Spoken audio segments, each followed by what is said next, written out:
Kasus dugaan kekerasan terhadap anak terjadi di penitipan anak Babypreneur Daycare, Kecamatan Syahkuala, Kota Banda Aceh, pada Senin 27 April 2026 dan menjadi perhatian publik setelah rekaman kejadian tersebut beredar luas di media sosial. Dalam video yang viral, terlihat seorang anak menangis saat disuapi makanan oleh pengasuh. Namun, pengasuh yang diduga sebagai pelaku justru memperlakukan korban secara kasar, dengan mengangkat tubuh anak, membanting hingga menarik telinga korban hingga terjatuh. Menanggapi kasus tersebut, pemerintah Kota Banda Aceh menegaskan tidak ada toleransi terhadap segala bentuk kekerasan terhadap anak di wilayahnya.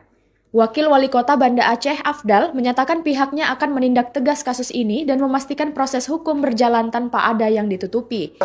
Kita akan menindak tegas, insya Allah nggak ada hal-hal yang harus kita tutupi, semua hal akan kita tindak sampai tuntas, dan kami juga terus berkoordinasi juga dengan pihak kepolisian, hal-hal yang terkait dengan hal-hal yang pidana nanti kita minta backup-nya dari kawan-kawan kepolisian. Sementara itu, pihak Yayasan Daycare telah mengambil langkah awal dengan memberhentikan 3 orang yang terlibat termasuk terduga pelaku utama.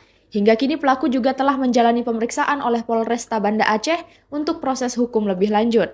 Pemerintah berharap kasus ini menjadi perhatian bersama untuk meningkatkan pengawasan terhadap lembaga penitipan anak serta memastikan lingkungan yang aman dan layak bagi tumbuh kembang anak di Kota Banda Aceh. Dari Banda Aceh, Cindy Novita melaporkan.